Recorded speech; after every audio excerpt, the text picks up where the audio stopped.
거룩한 주님의 날 예배 가운데 오신 여러분 모두를 주님의 이름으로 사랑하고 축복합니다. 우리 좌우에 계신 분들과 함께 평화 인사를 나누시겠습니다. 하나님의 평화가 당신과 함께 하시기를 바랍니다. 하나님의 평화가 당신과 함께 하시기를 바랍니다. 우리 다시 한번 좌우에 계신 분들과 함께 인사하실 때에는 옆에 계신 분들을 이렇게 축복해 보았으면 좋겠습니다. 당신과 나는 연결되어 있습니다. 당신과 나는 연결되어 있습니다. 우리는 다르다라는 말과 틀리다라는 말의 차이를 대략적으로 알고 있습니다. 다르다라는 말은 형용사이고 틀리다라는 말은 동사입니다. 두 단어가 품사부터 다르기는 하지만 정작 중요한 건 우리가 어떠한 단어를 사용하느냐에 따라 내가 그것을 받아들일 수 있느냐, 내가 그것을 받아들일 수 없느냐가 다르게 나타난다라고 하는 겁니다. 두 단어가 쓰임새는 비슷해 보일지 모릅니다. 예를 들어 두 자녀의 모습을 보면서 우리는 이렇게 이야기할 수 있습니다. 아니, 형제인데 왜 이렇게 둘이 달라? 라고 말을 할 수도 있고, 둘이 하는 모습이 왜 이렇게 틀려? 라고 말할 수도 있습니다. 또 윗세대가 아랫세대를 바라보면서 이렇게 이야기할 수도 있습니다. 우리 때는 안 그랬는데 요즘 애들은 우리랑은 생각하는 게 너무 달라 라고 말할 수도 있고, 요즘 애들은 우리랑 생각하는 게 너무 틀려 라고 말할 수도 있겠죠. 여러분, 차이가 느껴지십니까? 달라 라고 말하는 게 어울리는 것 같이 느껴지기도 하고, 틀려 라고 말하는 게 어울릴 것 같다고 느껴지기도 합니다. 그런데 어떤 단어가 더 어울리게 느껴지느냐에 따라 내가 그 상황을 어떻게 바라보느냐가 달라질 수 있다는 거죠. 여러분, 좀 전에 우리 옆에 계신 분들 얼굴 보시면서 함께 인사했었는데요. 저는 앞에서 이제 여러분들의 모습을 이렇게 보니까 여기 계신 모든 분들을 한눈에 보면서 한 가지 놀라운 사실을 발견할 수 있었습니다. 우리 중에 그 누구도 똑같이 생긴 사람이 없다라는 거예요. 놀랍지 않습니까? 여러분, 인사하실 때 옆에 계신 분들의 얼굴을 보면서 어떠한 생각을 하셨습니까? 우리가 굳이 그런 생각하지 않으셨겠지만, 저 사람은 나와 생긴 게 달라 라고 생각이 되십니까? 아니면 저 사람은 나와 생긴 게 틀려 라고 생각이 되십니까? 달라가 좀 더 어울리는 것 같이 느껴지십니까? 그렇다면 그 사람이 나와 다르게 생겼다라는 것을 내가 인정하고 있다라는 거예요. 상대방의 생김새는 옳고 그름의 문제가 아니기 때문에 그렇습니다. 그런데 생김새가 아니라 이런 경우라면 어떠시겠어요? 다 함께 이제 합창으로 노래를 부르고 있는데 한 사람만 유독 다른 음을 내고 있는 겁니다. 그럴 경우에 너만 왜 이렇게 혼자 이렇게 음이 달라? 라는 게 더 느껴지십니까? 아니면 너만 혼자 왜 이렇게 음이 틀려? 라고 느껴지십니까? 뭐가 더 잘 어울리는 것 같으세요? 이번 경우에는 틀려가 더 맞는 것 같지 않으십니까? 틀려가 어울린다고 느껴지신다면 이건 내가 옳고 그름의 문제를 가지고 그 기준을 가지고 내가 바라보고 있다라는 거죠. 어떤 말로 표현하고 있느냐에 따라, 그리고 어떤 단어가 더 그럴듯하게 어울린다고 생각하느냐에 따라 그 사람을 바라보는 나의 시선, 그 상황을 대하는 나의 기준이 다를 수 있다라는 이야기입니다. 틀리다라는 말은 철저하게 한쪽에 대해서 배타적인 성격을 가지고 있습니다. 한쪽이 틀리다라는 것을 말하기 위해서는 한쪽이 옳다, 한쪽이 맞아야 한다라는 것이 전제가 되기 때문에 그렇습니다. 그렇기 때문에 어떠한 정답을 이야기할 때, 또는 어떤 사실관계를 정확히 이야기할 때에는 이 틀리다라는 말을 가지고 대답하는 것이 맞습니다. 하지만 다르다라는 말은 서로 다른 두 비교 대상의 가치를 인정해주는 성격을 가지고 있습니다. 예를 들어 두 자녀의 모습을 보면서 같은 배에서 태어났는데 너희는 왜 이렇게 달라? 라고 하는 건 둘 모두를 인정해주는 말입니다. 그런데 두 자녀의 모습을 보면서 같은 배에서 낳긴 낳았는데 넌 왜 이렇게 틀려? 라고 말을 한다면 말한 사람에게는 그런 의도가 없었을지 몰라도 지금 이 대화에서 분명히 상처받는 사람이 한 명은 있을 겁니다. 누가 상처받을까요? 틀린 쪽의 아이가 상처받았을 겁니다. 이유는 간단합니다. 사람을 비교할 때에는 절대 정답의 기준을 가지고 말할 수 없기 때문입니다. 사람은 가격을 매기며 비교를 하는 대상이 아니기 때문에 그렇습니다. 사람은 가치를 두고 인정해 주어야 하는 대상이기 때문에 그렇습니다. 사람은 정답을 가지고 옳고 그름을 나누는 대상이 아닙니다. 사람은 서로 다름을 인정해 주고 서로 존중해 줘야 하는 대상이기 때문에 그렇습니다. 우리가 누군가 앞에서 어떠한 기준을 가지고 그 사람을 바라보고 대하느냐에 따라 그 사람을 인정하고 또한 그 사람의 그 다름을 이해하고 더 나아가 내가 그 사람의 입장에서 생각할 수 있는가? 이것이 달라질 수 있다라는 이야기입니다. 오늘 우리가 읽은 누가복음 말씀에서는 예수님의 비유 속에 등장하는 인물이 바로 부자와 거지입니다. 명확하게 구분되고 있는 이 두 다른 삶의 모습을 가지고 오늘 예수님은 무엇을 말씀하고 싶으셨던 것일까? 우리가 다른 누군가를 바라볼 때 어떠한 시선을 가지고 어떻게 바라보아야 할지에 대한 부분을 이 시간 잠시 나누어 보도록 하겠습니다. 오늘 함께 읽은 말씀은 부자와 거지에 대한 이야기입니다. 이 이야기를 먼저 우리가 이해하기 위해서는 이 당시에 부자와 거지에 대한 어떠한 시선이 있었는지 먼저 함께 살펴보아야 합니다. 어느 시대를 막론하고 이 부자와 거지 사이에 존재할 수밖에 없는 것은 빈부에 대한 격차입니다. 이 격차에 대한 것은 우리 사회가 가지고 있는 심각한 현실적인 문제이기 때문에 이 격차가 벌어지면 벌어질수록 그 사회를 가리켜 우리는 좋은 사회다라고 이야기할 수 없겠죠. 2020년 2월 10일 미국 로스앤젤레스에서 열린 미국 아카데미 시상식에서 한국 영화 101년의 역사상 처음으로 아카데미상을 받은 영화가 있습니다. 다름 아닌 영화 기생충이었습니다. 세계의 많은 문화평론가들이 왜 이 기생충이라는 영화가 이렇게 대단한 흥행을 할 수밖에 없었는지 그 이유를 분석했는데 국적을 떠나서 많은 사람들이 공감했던 건 주인공이 살고 있었던 그 반지하였고 그리고 그 주인공 가족들이 공짜 와이파이를 찾기 위해 핸드폰을 들고 다니는 모습이었다는 겁니다. 영화 안에서 등장하는 그 빈부에 대한 모습이 그저 웃을 수만은 없는 현실적인 문제로 느껴졌을 뿐만이 아니라 함께 아파하고 있는 이 시대의 민낯이었기 때문에 사람들은 그 영화를 보며 그 마음을 공감할 수 있었다는 것이죠. 오늘 예수님은 무엇을 가지고 비유로 말씀하시냐면 한 부자와 가난한 자의 이야기를 가지고 비유로 말씀하십니다. 분명한 것은 예수님 당시의 그 시대에도 이러한 문제는 극심했던 것으로 보여집니다. 그런데 빈부의 격차보다도 더 큰 문제는 무엇이었냐면 부유한 사람들이 가난한 자를 바라보는 그들의 시선이었습니다. 다시 말해 많은 것들을 누리며 살고 있는 사람들이 그 당시 가난하고 헐벗은 사람들을 바라보는 그들의 시선에 더 큰 문제가 있었다라는 것입니다.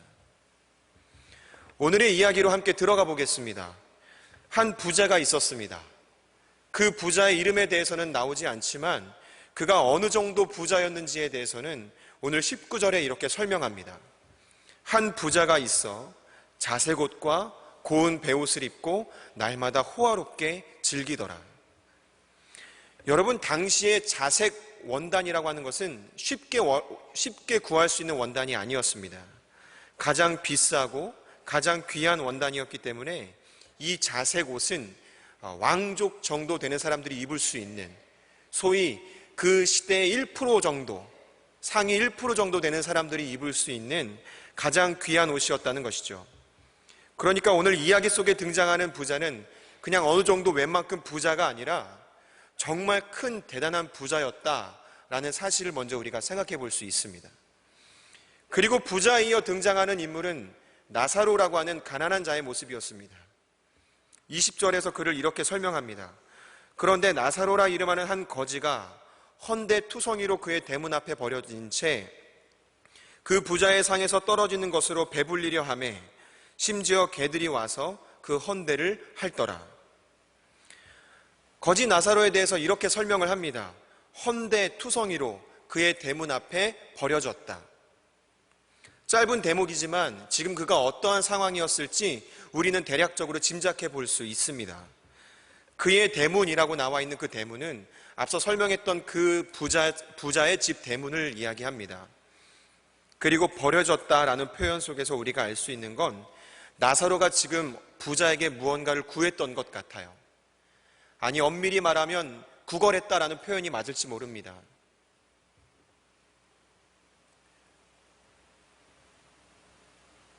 그런데 그는 거절당했고 거지 나사로는 그렇게 그 집 대문 앞에 버려지게 되었던 것이죠.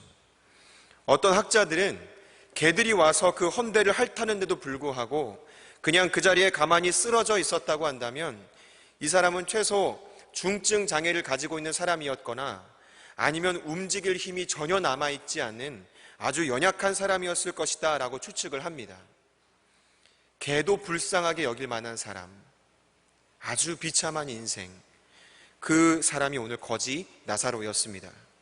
정리하자면 예수님은 지금 오늘 정반대의 두 사람을 가지고 이야기를 하시는데, 한 사람은 자색 옷을 입는 정말 큰 부자의 모습이었고 다른 한 사람은 가진 것 없고 몸도 성치 않은 한 연약한 사람이었다라고 하는 것이죠. 오늘 이야기를 처음 듣는 분들도 계시겠지만 저희 가운데 신앙생활을 오랫동안 하셨다면 오늘 이야기를 아마 들어보신 적이 있으실 겁니다. 부자와 거지 나사로에 대한 이야기. 저는 특별히 주일학교 때 많이 들었던 이야기로 기억을 하고 있습니다. 그래서 저는 오늘 이 이야기를 대하는 우리들의 모습이 조금은 바뀌어야 한다고 생각합니다. 사실 저도 늘상 오늘의 이 이야기를 듣게 됐을 때는 그렇게 제 이야기처럼 느껴지지 않았던 것이 사실입니다. 왜냐하면 우리는 부자도 아니지만 그렇다고 그렇게 가난하지도 않기 때문에 우리들의 삶이 오늘 등장하는 이 인물들과는 관련이 없다라고 생각하기 때문인 것 같아요. 그렇기 때문에 우리의 관심이 오늘 예수님께서 이 이야기를 통해 무엇을 말씀하려고 하시는 것일까 보다도 자꾸 오늘의 이야기를 가지고 분석을 하게 되는 거죠. 부자는 왜 지옥에 갔을까? 거지 나사로는 어떻게 천국에 갔을까? 어찌 보면 여기에 우리가 더 관심을 갖고 있는지 모르겠습니다. 그런데 그렇게 되면 오늘의 이야기를 가지고 우리는 이상한 도식을 내리게 됩니다. 마치 좋은 옷을 입으면 지옥에 간다? 가난하게 살면 천국에 간다? 풍요롭게 살면 지옥에 간다? 배고프게 살면 천국에 간다?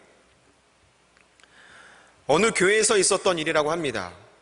교회 학교 어린이 예배를 드리고 나서 선생님이 아이들에게 이렇게 물어봤다는 거예요. 얘들아, 오늘 성경에서 부자와 거지 나사로 이야기 잘 들었지? 너희들 부자로 살고 지옥에 가고 싶니? 아니면 거지 나사로처럼 살고 천국에 가고 싶니? 한동안 아이들이 그 선생님의 질문에 고민하느라 대답을 하지 못하다가 한 꼬마 아이가 손을 번쩍 들더니 이렇게 대답했다는 겁니다. 살아있을 때는 부자로 살고요, 죽어서는 나사로처럼 되고 싶어요. 아주 머리가 굉장히 빨리 돌아가는 아이 아닙니까? 웃으면서 제가 그 이야기를 들었지만, 그런데 문제는 우리도 딱 거기까지 생각할 수 있겠다라는 마음이 드는 겁니다. 어떻게 해야 천국에 갈 수 있는지, 어떻게 해야 지옥에 가지 않을 수 있는지, 오늘 이 부자가 잘못한 것이 무엇인지, 거지 나사로가 칭찬받고 있는 이유가 무엇인지, 이 생각만 하고 오늘 본문을 지나갈 수 있겠다 싶더라는 거죠. 그리고 그러한 이유를 찾다 보면 우리는 꼭 이런 결론을 내리게 됩니다. 부자는 믿음이 없어서 지옥에 갔고 나사로는 믿음이 있었기 때문에 천국에 갔을 거야 라고 말하는 거죠. 나사로라고 하는 이름이 가지고 있는 의미가 엘르아살의 헬라어식 표기이니까 엘르아살은 하나님이 도우셨다라는 뜻입니다. 그러니까 이 나사로는 생전에 자신의 이름대로 하나님께 도움을 구하는 그런 믿음이 있는 사람이었을 것이고, 그리고 부자는 믿음이 없어서 지옥에 갔을 거야 라고 이야기를 하는 거죠. 하지만 이렇게 보기도 좀 어려운 것이 24절에 그 부자가 아브라함을 뭐라고 부르고 있냐면 아버지 아브라함이요 라고 부르고 있습니다. 부자는 아브라함의 후손이었어요. 그가 믿음이 없었고 신앙이 없었던 것이 아니었습니다. 그렇기 때문에 이렇게 보는 것도 어려운 것이 사실이죠. 그렇다면 오늘 이 본문 안에서 우리가 진짜 바라보아야 하는 것이 무엇인지 좀 함께 살펴보기를 원합니다. 여러분, 오늘의 이 본문은 단순히 어떻게 해서 천국에 갔고 어떻게 해서 지옥에 가게 되었는지를 말씀하시기 위한 것이 아니라는 사실을 우리는 다시 한번 기억해야 합니다. 다시 말해 오늘의 이 말씀은 구원론을 이야기하시기 위한 예수님의 말씀이 아니라 엄밀히 말하면 제자론을 말씀하시기 위한 예수님의 비유셨습니다. 먼저 오늘 예수님의 의중을 정확하게 우리가 파악하기 위해서는 오늘의 이 이야기가 누구를 대상으로 하고 계신 말씀인지를 먼저 함께 살펴보아야 합니다. 오늘 본문은 14절부터 읽는 것이 바르게 읽는 것입니다. 14절 말씀은 이렇게 기록되어 있습니다. 바리새인들은 돈을 좋아하는 자들이라 이 모든 것을 듣고 비웃거늘. 오늘 이 이야기는 돈을 좋아하는 바리새인들을 향하여 하고 계신 예수님의 말씀이었다라는 사실을 먼저 우리가 알 수 있습니다. 예수님은 계속해서 바리새인들의 모습에 대해서 이렇게 말씀하고 계십니다. 15절입니다. 예수께서 이르시되 너희는 사람 앞에서 스스로 옳다 하는 자들이나 너희 마음을 하나님께서 아시나니 사람 중에 높임을 받는 그것은 하나님 앞에 미움을 받는 것이니라. 예수님께서 그 바리새인들의 모습을 지적하고 계신데요, 그 지적하는 내용을 세 가지로 우리가 정리해 볼 수 있습니다. 첫 번째, 바리새인들은 돈을 좋아하는 사람들이었습니다. 두 번째, 바리새인들은 사람들 앞에서 스스로 옳다라고 말하는 사람들이었습니다. 그리고 세 번째, 바리새인들은 사람 중에 높임을 받는 것을 좋아하는 사람들이었습니다. 우리가 지금 이 첫 번째, 두 번째, 세 번째를 종합해서 연결지어 우리가 생각해 본다면 당시에 그 바리새인들이 어떠한 생각을 가지고 사는 사람들이었는지 우리가 정확히 알 수 있습니다. 첫 번째, 바리새인들은 돈을 좋아하는 사람들이었습니다. 돈이 아주 많았겠죠? 많은 것들을 소유하고 많은 것들을 누리며 풍요로운 생활을 했던 사람들입니다. 그리고 두 번째, 바리새인들은 사람들 앞에서 스스로 옳다라고 말하는 사람들이었습니다. 다시 말하면 자신들이 지금 그렇게 많은 것들을 누리고 많은 것들을 소유하며 사는 것이 마땅히 자신들이 누려야 하는 축복이라고 말하는 사람들이었습니다. 그런데 지금 두 번째에서 그들은 자신들을 옳다라고 말하는 사람이었다라는 말 뒷면에는 어떠한 의미가 함께 있는지 아십니까? 자신을 옳다라고 말하는 사람이었다는 건 자신과 다른 사람들에게는 틀렸다라고 말하는 사람들이었다라는 겁니다. 설교를 시작하면서도 말씀드렸다시피 누군가의 모습을 바라보며 다르다라고 바라보는 것과 틀렸다라는 시선을 가지고 바라보는 것은 내가 그 사람을 받아들일 수 있느냐, 내가 그 사람을 받아들일 수 없느냐의 차이입니다. 내가 그 사람을 인정할 수 있느냐, 내가 그 사람을 인정할 수 없느냐의 차이입니다. 그 다름을 넘어 그 사람을 이해하고 더 나아가 그 사람의 입장에서 생각할 수 있는가가 달라지게 되는 거죠. 바리새인들은 받아들이지 못하는 사람들이었습니다. 그들은 철저하게 배타적인 사고방식을 가지고 있는 사람들이었습니다. 자신들이 생각한 것만 옳다라고 느끼는 사람들이었습니다. 스스로 옳다라고 생각하는 것들을 지키기 위해서 상대방을 틀렸다라는 칼로 사정없이 베어버리는 사람들이 바리새인들이었습니다. 여러분, 당시에 바리새인들이 가지고 있었던 물질관이 어떠했는지 아십니까? 지금 누리고 있는 자신들이 그 풍요로운 삶이 하나님이 허락하신 축복이라는 생각을 가지고 있으면서 동시에 가난한 자, 연약한 자, 쓰러져 있는 자, 헐벗은 자들을 향해서는 그들이 이런 생각을 가지고 있었습니다. 저들이 저렇게 가난한 건 분명히 뭔가 잘못한 게 있어서일 거야. 저들이 저렇게 불쌍한 건 저 사람 조상의 죄든 저 사람의 죄든 뭔가 하나님 앞에서 마땅히 치러야 하는 죄값이 있어서일 거야. 모르긴 몰라도 뭔가 이유가 있어. 기본적으로 자기와 다른 사람들을 바라보는 그들의 시선은 정죄였습니다. 그러니 가난한 자들을 도와줄 필요를 느끼지 못하는 거죠. 심지어 그들을 불쌍하게 바라보지도 않는 겁니다. 자신들이 마땅히 지금 누리고 있는 그 부를 마땅히 자신들이 누려야 하는 축복이라고 생각하면서 동시에 가난한 사람들에게는 마땅히 그들이 가난해야 할 이유를 붙여버렸던 겁니다. 그들의 가난을 당연하게 생각했던 거였어요. 시편 41편 1절 말씀은 우리들에게 이렇게 이야기를 합니다. 가난한 자를 보살피는 자에게 복이 있으며 재앙의 날에 여호와께서 그를 건지시리로다. 구약의 말씀을 읽다 보면 이 가난한 자에 대해서 돌봐야 하는 말씀들이 많이 기록되어 있습니다. 심지어 어느 정도였냐면 신명기 15장 4절과 5절에는 이렇게 하나님의 마음이 기록되어 있습니다.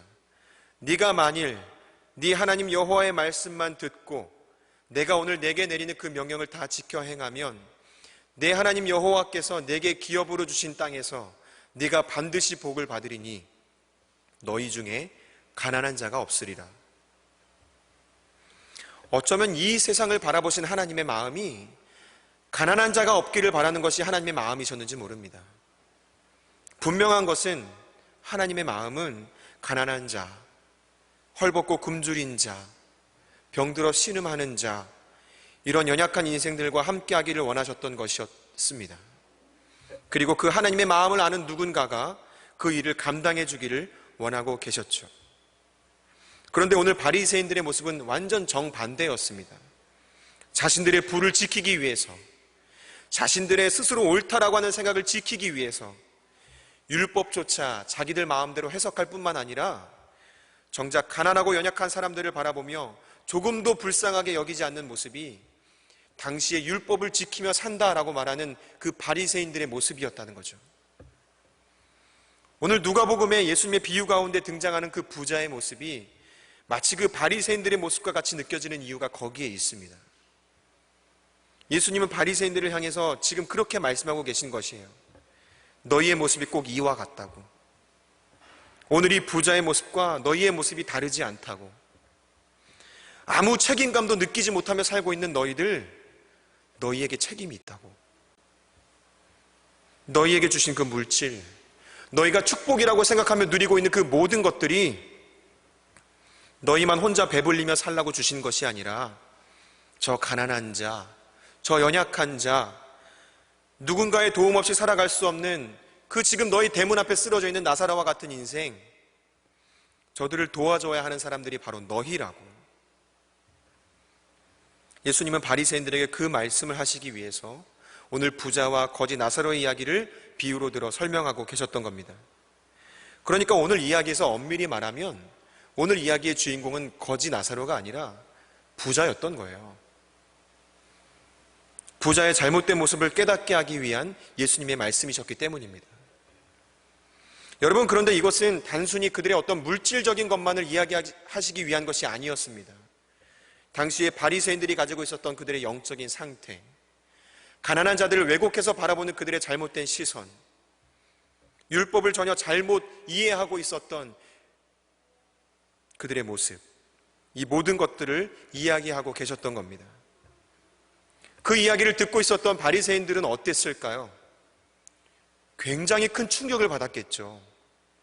굉장히 큰 마음의 불편을 느꼈을 겁니다. 지금 이 예수님의 말씀은 자신들이 지금까지 틀린 생각을 가지고 살았다는 것을 인정해야 하는 이야기였기 때문입니다. 예수님 또한 그들에게 그 말씀하기 쉽지 않으셨을 것 같아요. 그들이 그 이야기를 들으면 굉장히 크게 분노할 것도 알고 계셨겠죠. 하지만 그럼에도 예수님은 말씀하셔야만 했습니다. 예수님에게는 그 바리새인들도 구원의 대상이기 때문입니다. 충격을 받아서라도 스스로 그들의 모습들이 잘못되었다는 것을 인정하고 돌아오기를 바라는 마음 또한 있으셨기 때문입니다. 결국 그 대문 앞에 쓰러져 있는 가난한 자를 누가 돌봐줘야 할까요? 부자가 돌봐줘야 합니다. 예수님은 개들이 와서 그 거지의 상처를 핥는 것이 아니라 부자가 나와서 그 거지의 상처를 싸매어 주기를 원하셨던 거고요. 거지가 그 부자의 상에서 떨어지는 부스러기를 가지고 배를 채우는 것이 아니라 부자의 굳게 닫혔던 그 대문이 활짝 열리고 그들이 함께 식탁을 나누기를 원하셨던 겁니다. 부자에게 주셨던 그 물질의 축복이 가난한 자를 돌보는 자리로 흘러가기를 원하셨던 거예요. 예수님의 마음은 오늘도 우리가 하나 되기를 원하시는 줄로 믿습니다. 요한복음 17장에는 예수님께서 잡히시기 전에 마지막으로 기도하시는 내용이 기록되어 있는데, 그 가운데 21절과 22절에 이렇게 기록되어 있습니다. 아버지여, 아버지께서 내 안에, 내가 아버지 안에 있는 것 같이 그들도 다 하나가 되어 우리 안에 있게 하사 세상으로 아버지께서 나를 보내신 것을 믿게 하옵소서. 내게 주신 영광을 내가 그들에게 주었사오니 이는 우리가 하나가 된 것 같이 그들도 하나가 되게 하려 함이니이다. 아멘. 오늘도 우리가 믿음 안에 산다는 것은 하나가 되기 위해 애쓰는 모습 아닐까요? 부유한 자는 부족한 자를 돕고, 배부른 자는 배고픈 자를 돕고, 건강한 자는 건강하지 못한 자를 돕고, 배운 자는 배우지 못한 자를 돕고. 교회 안에서는 어떨까요? 오랫동안 교회 다닌 사람들이 처음 나온 믿음이 연약한 자들 돕는 것, 그렇게 서로 도와주며 주님 안에 하나가 되는 것. 시편 133편은 이렇게 노래합니다. 보라, 형제가 연합하여 동거함이 어찌 그리 선하고 아름다운가. 하나님은 우리를 하나로 부르셨습니다. 우리는 주 안에서 한 형제이고 한 자매이기 때문입니다. 그런데 우리가 자꾸 그것을 나누려고 할 때가 있는 것 같습니다. 누군가와 선을 긋고 누군가와 경계를 나누려고 하죠. 하나님은 우리가 연합되기를 원하시는데 우리는 자꾸 분리가 되기를 원합니다. 다른 사람들에게 관심 두기를 원하지 않고 온통 내 안에만 시선을 두고 내가 옳다고 생각하는 것만을 위해서 살기를 원하죠.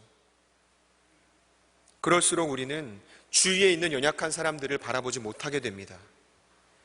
어쩌면 오늘 바리새인들이 생각하던 것처럼 그 사람들은 그 사람들 나름대로 이유가 있겠지, 배고픈 이유가 있겠지, 가난한 이유가 있겠지, 저렇게 쓰러져 있는 이유가 있겠지. 설교를 준비하는 가운데 딱 이 대목에서 예수님 저에게 주신 마음이 있었습니다. 수많은 이유를 달며 나와는 상관없는 일이라고 변명하기를 원하는 우리들의 마음 가운데 예수님이 이렇게 말씀하시는 것 같은 거예요. 그 이유 너야. 저들이 저렇게 가난한 이유, 쓰러져 있는 이유, 그 이유는 너 안에 있어. 도와줘야 할 사람들이 도와주지 않는다면 그 책임은 누구에게 있을까 생각해 보게 되었습니다. 아버지께서 내 안에, 내가 아버지 안에 있는 것 같이 그들도 다 하나가 되게 해달라고 기도하셨던 그 예수님의 마음은 어쩌면 오늘 이 시대에 예수 그리스도를 믿고 살아가는 우리를 통해 도움이 필요한 이들과 함께 하기를 원하셨던, 그래서 하나를 이루며 연합하기를 원하셨던 예수님의 마음 아니셨을까요? 부자와 가난한 자가 하나가 될 수 있는 방법은 부자의 손에 달려 있습니다. 가난한 자는 결코 부자처럼 될 수 없습니다. 그들에게는 그럴 만한 삶의 여유가 없기 때문입니다. 하지만 부자는 가난한 자처럼 될 수 있습니다. 가난한 자의 상처를 함께 아파하고 그의 마음을 함께 공감하며 그의 슬픔을 함께 위로해 줄 때 부자는 비로소 가난한 자와 하나가 될 수 있습니다. 나사로 앞에 굳게 닫혀 있었던 그 부자의 대문이 활짝 열리게 될 때 나사로는 그 대문 안으로 들어갈 수 있기 때문입니다. 문은 안에서 열어줘야 들어갈 수 있겠죠. 지금 비유로 그 말씀을 하고 계시는 그 예수님의 모습에 우리가 주목해 보기를 원합니다. 예수님은 가장 부유하신 분이었지만 우리와 같아지시기 위해서 가장 가난하게 되셨다는 사실을 우리가 기억해야 합니다. 고린도후서 8장 9절 말씀입니다. 우리 주 예수 그리스도의 은혜를 너희가 알거니와 부유하신 이로써 너희를 위하여 가난하게 되심은 그의 가난함으로 말미암아 너희를 부유하게 하려 하심이라. 우리는 감히 하나님과 같아질 수 없습니다. 그래서 하나님께서 선택하신 방법은 우리와 같이 가난하게 되기로 결정하셨던 겁니다. 하나님은 우리와 같아지시기 위해서 이 낮은 땅으로 오셨습니다. 예수님을 따라 산다는 것은 이 구조를 알지 못하면 불가능합니다. 물이 낮은 곳으로 흐르듯 우리의 마음도, 우리의 섬김도 낮은 곳으로 흘러가야 합니다. 높은 곳을 보지 마시고 낮은 곳을 보십시오. 하나님께서 우리에게 주신 축복은 나를 통해 그 축복이 흘러가기를 원하셨던 것이지, 내가 그것을 소유하고 누리고 움켜쥐라고 우리에게 주신 것이 아니라는 사실을 잊지 않는 저와 여러분 되기를 간절히 소망합니다. 신명기 31장 말씀을 보면 그 약속하셨던 가나안 땅을 눈앞에 두고 이스라엘 백성들에게 이렇게 하나님께서 말씀하십니다. 신명기 31장 20절 말씀입니다. 내가 그들의 조상들에게 맹세한 바 젖과 꿀이 흐르는 땅으로 그들을 인도하여 드린 후에 그들이 먹어 배부르고 살찌면 돌이켜 다른 신들을 섬기며 나를 멸시하여 내 언약을 어기리니. 앞으로 그 가나안 땅에서 이스라엘 백성들의 모습이 이렇게 될 것이다 라고 말씀하시는데, 하나님의 말씀이 그렇게 희망적이지 않았습니다. 다른 신들을 섬길 거고 나를 멸시할 거고 내 언약을 어기게 될 거야. 다시 말해 하나님과의 관계가 깨질 것을 말씀하고 계셨습니다. 그런데 그 원인에 대해서 하나님은 정확하게 이렇게 설명하십니다. 20절 가운데 이렇게 나와 있습니다. 그들이 먹어 배부르고 살찌면, 더 이해하기 쉽게 풀어본다면 그들이 살이 찌도록 배불리 먹게 되었을 때, 그때가 되면 이렇게 될 거야. 배불리 먹게 되면 왜 하나님과의 약속을 기억하지 못할까요? 살찌는 게 죄입니까? 살이 찌는 게 죄라면 전 요즘에 정말 큰 죄인입니다. 지금 여기서 살이 찌도록 배불리 먹게 된다는 말 속에는 어떠한 의미가 담겨 있는지 아십니까? 더 이상 그들이 배고픈 자를 돌보지 않게 된다는 것을 말합니다. 더 이상 그들이 가난한 자를 돌보지 않게 될 것을 말씀하시는 거예요. 얼마 전까지만 해도 애굽에 종살이하며 배고픈 시절을 보냈던 그 이스라엘 백성들이 이제 하나님의 은혜 가운데 그 가나안 땅에서 풍요로운 삶을 살게 되자 더 이상 가난한 자를 돌보지 않는 모습을 이야기하시는 겁니다. 그것이 곧 하나님과의 관계가 깨질 수밖에 없는 원인이라는 것을 하나님은 정확하게 앞서 내다보고 계셨습니다. 사람은 자기만을 위해 살 때 가장 불행해질 수밖에 없는 존재입니다. 자기만을 위해 살 때 세상에는 전쟁이 일어났고요. 자기만을 위해 살 때 세상은 갈등 속에 대립하고 경쟁 속에 분리될 수밖에 없습니다. 무엇보다 오늘 이 바리새인들의 모습처럼 자신들이 스스로 옳다라고 이야기하기 위해서 누군가의 아픔을 공감하지 못하고, 누군가의 배고픔을 안타깝게 생각하지 못하고, 누군가의 상처를 치료해 주지 못하고, 누군가의 가난을 불쌍하게 생각하지 못하게 될 수밖에 없습니다. 저희는 지금 월드비전과 함께 케냐 아동 후원을 진행 중에 있습니다. 담임 목사님께서 지난 한 주간 케냐를 방문하셨고, 그리고 저희가 후원하게 될 그 지역의 아이들을 만나고 오셨습니다. 후원하기로 하신 분들과 이제 그 후원 받을 아이들이 다 매칭이 되었고요. 저희의 사진을 들고 찍은 그 아이들의 모습이 이제 다음 주가 되면 이 교회 안에 게시가 됩니다. 저희가 그 오실리기 지역의 아이들을 돕는다는 것은 내가 후원하는 그 얼마의 후원 금액으로 그들이 그러한 혜택을 누린다는 것도 중요한 사실이겠지만, 동시에 이번 기회를 통해서 그 아이들은 오늘이 아니라 내일을 기대하며 살아갈 수 있게 되었다는 겁니다. 무엇보다 자신들을 도와준 사람들이 그리스도인들이었다는 사실을 그들이 알게 된다면 그들은 우리를 통해 흘러가는 그 예수 그리스도의 사랑을 함께 경험할 수 있게 될 겁니다. 오늘 비유를 통해 말씀하셨던 예수님의 마음이 여기에 있습니다. 우리가 가지고 있는 것으로 누군가를 도우며 산다는 것, 그것이 나에게 주신 건강이든 물질이든 시간이든 그 어떤 것이든 우리가 누리고 있는 그 넉넉함 속에 담겨 있는 의미는 그 섬김과 돌봄의 자리를 통해 그리스도의 사랑을 발견하기를 원하셨던 겁니다. 사랑하는 여러분, 우리를 위해 낮은 곳으로 오셨던 예수님께서 오늘 저와 여러분들을 또한 그 낮은 곳으로 초대하고 계십니다. 점점 움켜쥐고 높은 곳으로 올라가야 한다라고 말하는 세상의 요구 속에서 우리는 삶으로 증명할 수 있어야 합니다. 당장은 세상의 요구대로 사는 것이 지혜롭게 보이고 그것이 똑똑한 것처럼 보일지라도 우리는 예수 그리스도께서 보여주셨던 그 가치의 기준을 두고 당장은 그것이 미련한 것 같아 보이더라도 우리의 삶으로 그 참된 가치를 세상에 드러내 보여줄 수 있어야 합니다. 기억하십시오. 높은 곳에서는 하나가 될 수 없습니다. 누군가 그 높은 곳에서 낮은 곳으로 내려올 때 하나가 될 수 있고요. 부유한 자리에서 가난한 자리로 내려올 때 하나가 될 수 있습니다. 도움이 필요한 이에게 우리가 손을 내밀어 줄 때 우리는 그렇게 하나가 되어 연합할 수 있는 겁니다. 그리고 그 낮은 곳에 우리 주님 또한 함께 계실 거라는 사실을 잊지 마십시오. 오늘도 그 낮은 자리로 우리를 초대하시는 그 예수님의 부르심 앞에 우리가 믿음으로 고백하며 우리의 삶으로 살아낼 수 있는 우리 귀한 신광의 모든 성도님들 될 수 있기를 주님의 이름으로 간절히 소망합니다. 함께 이 시간 주신 말씀 기억하며 잠시 침묵으로 기도하도록 하겠습니다. 우리를 통해 그리스도의 사랑이 흘러가기를 원합니다. 나에게 있는 것 가지고 도움이 필요한 이들을 위해 아낌없이 내어줄 수 있는 헌신과 그 사랑이 나에게 있기를 원합니다.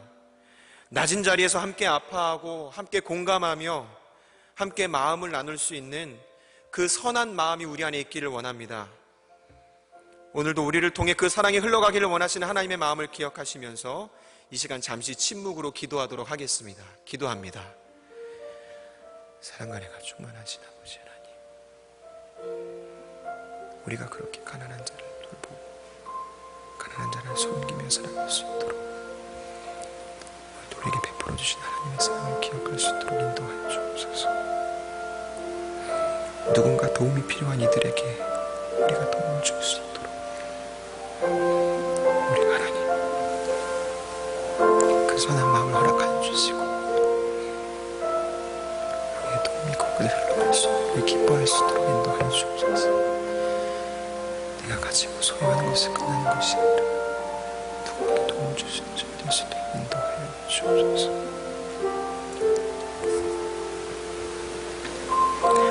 가난한 우리를 위해 가난해지기로 결정하셨던 하나님,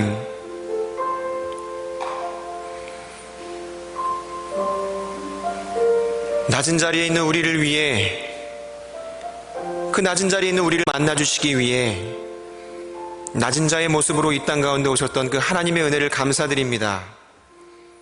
하나님께서 우리와 같아지셨던 것처럼 우리도 누군가와 같아질 수 있는 마음을 허락하여 주시고 그렇게 주님 안에 서로 연합하여 하나 되는 삶 살게 하여 주옵소서. 여전히 이기적이길 원하는 모습이 우리 안에 있음을 고백합니다.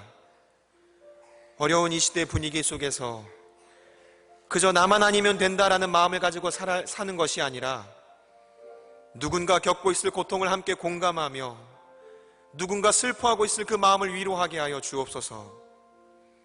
그렇게 우리가 가진 것으로 도움이 필요한 이들을 돕고 나누고 섬기며 아름다운 하나님의 나라를 이루어가는 이 시대의 빛과 소금으로 부름받은 그리스도인들 되게 하여 주옵소서. 삶의 자리에서 믿음으로 살아가기에 조금도 부족함이 없게 하시고 매 순간 속에서 하나님의 마음을 구하며 사는 거룩한 하나님의 사람들로 승리하게 하여 주옵소서. 감사드리며 우리 주님 예수 그리스도의 이름으로 기도드립니다. 아멘.